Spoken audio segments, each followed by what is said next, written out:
आज का जो हमारा टॉपिक है वो है टाइप्स ऑफ परसेप्शन। परसेप्शन क्या होती है? Selection, organization and interpretation of stimuli. आप किसी चीज़ को जब सेलेक्ट करते हैं एनवायरनमेंट से, फिर उसको ऑर्गेनाइज करते हैं, फिर उसको इंटरप्रेट करते हैं ये क्या चीज़ है, तो परसेप्शन होती है। ठीक है, इसकी आगे काइंड्स कौन कौन सी? सबसे पहले फॉर्म परसेप्शन है। फॉर्म परसेप्शन ये है कि हमारे आसपास जो भी चीज़ है हम उसको एक फॉर्म में देखते हैं, ना कि उनको पीसेस में।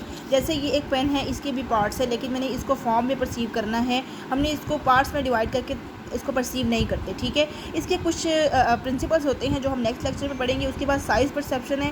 साइज़ परसेप्शन ये है कि आपकी दोस्त आपके सामने खड़ी है, वो आपको अपने जितनी लग रही है, जब वो दूर जाती है तो उसका हाइट छोटी लगने लगती है। इसका मतलब ये नहीं है कि उसकी हाइट छोटी हो गई, उसका साइज़ कांस्टेंट ही रहता है, हाइट कांस्टेंट ही रहती है, सिर्फ वो आपसे दूर चली गई।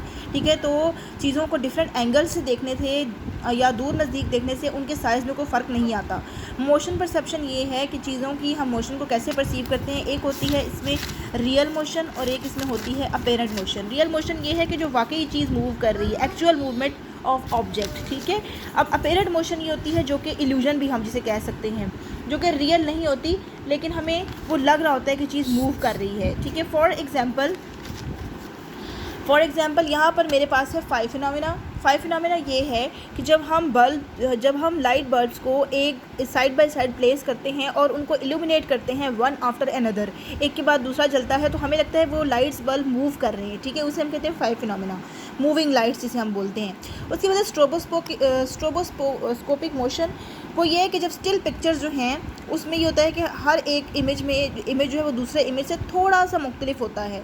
अब उनको हम रैपिड सक्सेशन के साथ जब चलाते हैं, एक के बाद एक चलाते हैं, तो हमें लगता है कि वो पिक्चर्स या वो मूव कर रहे हैं। वो कार्टून्स में जो है स्ट्रोबोस्कोपिक मोशन यूज़ होती है। पिक्चर्स जो हैं वो डिफरेंट होती हैं, स्लाइटली डिफरेंट, प्रीवियस इमेज से थोड़ा सा डिफरेंस, और जब उनको रैपिडली चलाते हैं तो वो हमें लगता है कि मूव कर रही हैं। उसके बाद है ऑटोकाइनेटिक इफेक्ट। जब हम एक अंधेरे कमरे में एक रोशनी के नुक्ते पर फोकस करते हैं तो थोड़ी देर के बाद हमें लगता है कि वो डॉट मूव करने लगा है, उसको हम कहते हैं ऑटोकाइनेटिक मोशन। उसके बाद है डेप्थ परसेप्शन।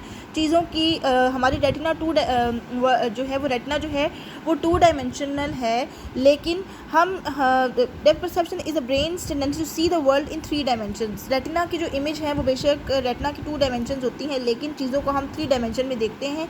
हम डेप्थ को देखते हैं, हम डिस्टेंस को देखते हैं। हम कैसे देखते हैं इमेजेस में, हम डेप्थ कैसे लाते हैं, हम डिस्टेंस का कंसेप्ट कैसे देते हैं, उसके कुछ असूल हैं। ठीक है, उसको हम कहते हैं स्पेस या डेप्थ परसेप्शन। ठीक है, वो भी हम नेक्स्ट लेक्चर में पढ़ेंगे। और उसके बाद हमारे पास आखिर में आता है टाइम परसेप्शन।